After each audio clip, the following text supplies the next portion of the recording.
En este video vamos a definir el concepto de suficiencia en el contexto de inferencia estadística. Entonces, quiero primero decir que vamos a tener una muestra aleatoria, como vimos antes, de observaciones I y D provenientes de una familia de distribuciones con parámetro θ. Entonces, vamos a considerar que este vector de observaciones lo ponemos aquí, en ese vector X underscore, y este es un estadístico. Tú sabes ya que un estadístico, por definición, es una cantidad, es un funcional, que no depende de θ. Entonces, nuestra definición de suficiencia es la siguiente. Entonces, este estadístico T es suficiente y vamos a decir con respecto a quién es suficiente para θ, si y solo si la probabilidad de X dado T no depende de θ. Entonces, tú puedes pensar lo siguiente, esta definición es extraña. ¿Por qué? Porque la distribución de los datos es esta, ¿no? Es X dado θ. Entonces, ¿por qué en vez de mirar esta distribución, nosotros miramos la distribución de X dado el estadístico?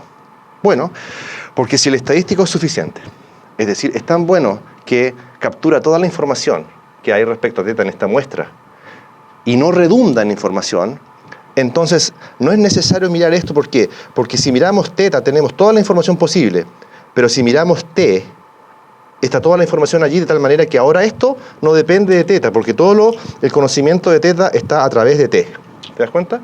Entonces nosotros no miramos esta, que es la verdadera distribución, sino que miramos la distribución de X dado el estadístico. ¿Por qué? Porque toda la información que hay aquí está contenida ahí a través de T. Por lo tanto, esta cantidad ya no debería depender de θ, porque aquí tenemos todo el conocimiento respecto a θ. Entonces esa es la forma conceptual de ver esto. Por lo tanto, nosotros nos vamos a centrar acá entonces. Tenemos que aprender a calcular entonces esta densidad. Y para eso vamos a hacer una definición equivalente. Vamos a mirar entonces más de cerca este P dado T de X. Si tú usas la definición de probabilidad condicional, te recuerdas que la probabilidad de A dado B es la probabilidad de A inter B partido por la probabilidad de B. Si aplicas esa definición, entonces, en este contexto, vas a ver que esto es la probabilidad de X y T de X, ahí, partido por la probabilidad de X. ¿Ok? Pero si tú miras esta probabilidad, entonces, el numerador, esto es la intersección de dos eventos, que escritos un poquito más formalmente es que X sea igual a Xito, ¿cierto? Y el otro evento es que T de X sea igual a T. Vamos a ponerte chiquitito, ahí.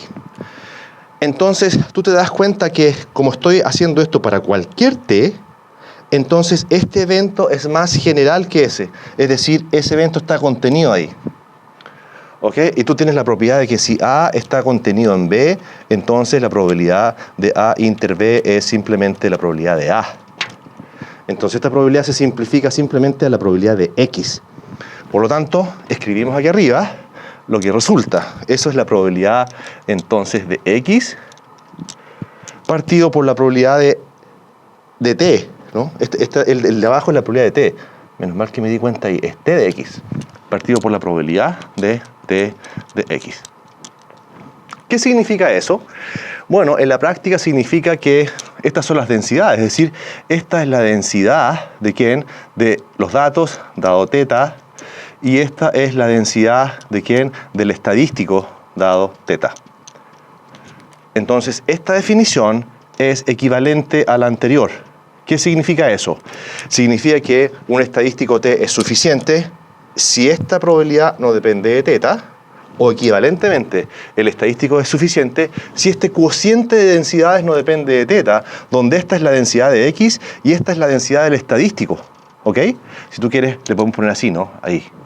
Y acá, así, mayúscula. Entonces, en el fondo, para poder aplicar esta definición, necesitas conocer cuál es la densidad de T. En cambio, para aplicar la definición primera, tú tienes que conocer solamente la densidad de X dado T.